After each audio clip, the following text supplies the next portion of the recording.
చెప్పుకో. అసలు ఈ మనుషులకు ఇలాంటి భావన ఉంది కాబట్టే ఇవన్నీ జరుగుతూ ఉన్నాయి. ఇలాంటి చంద్రబాబు నాయుడు గారి సొంత పుత్రుడు వీడియోలు అవి కూడా వైరల్ అవుతూ ఉన్నాయి. స్విమ్మింగ్ పూల్ పక్కన తాగుతూ తూగుతూ అమ్మాయిలతో డ్యాన్సులు చేస్తూ ఉన్నాడు. అయినా ఏంది Chandrababu Naidu no action. Action చేయకపోగా చంద్రబాబు నాయుడు గారు సొంత బావమరిది ఏమంటాడు, అమ్మాయి కనిపిస్తే ముద్దైనా పెట్టాలంట, కడుపన్నా చేయాలంట. అసలు అలాంటి మాటలు మాట్లాడాడంటే లాగి చంపకేదో పీకాల్సింది పోయి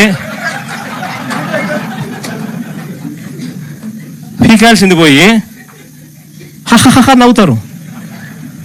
మన చంద్రబాబు నాయుడు ఏమంటాడు, ఆయన కూడా ఆయన మనస్తత్వం ఆయన ఏమంటాడు, యాక్షన్ తీసుకోవాల్సిన చోట నేను చిన్నప్పుడు ఇంతకన్నా బాగా చేసిన అంటాడు.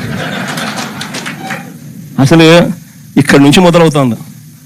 వీళ్ళకి ఎందుకు ఈ మాదిరిగా జరుగుతూ ఉంది పరిపాలన, ఎందుకు ఈ మాదిరిగా సాగుతూ ఉంది పరిపాలన, ఎందుకు అక్క చెల్లెమ్మలకు భద్రత లేని పరిస్థితి రాష్ట్రంలో ఉంది, ఎందుకు విచ్చలవిడిగా డ్రగ్స్ దగ్గర నుంచి లిక్కర్ మాఫియా వరకు ఈ రకంగా ఎందుకు రాష్ట్రం అంతా కూడా అతలాకుతలం అవుతా ఉందనంటే కారణం మైండ్ సెట్.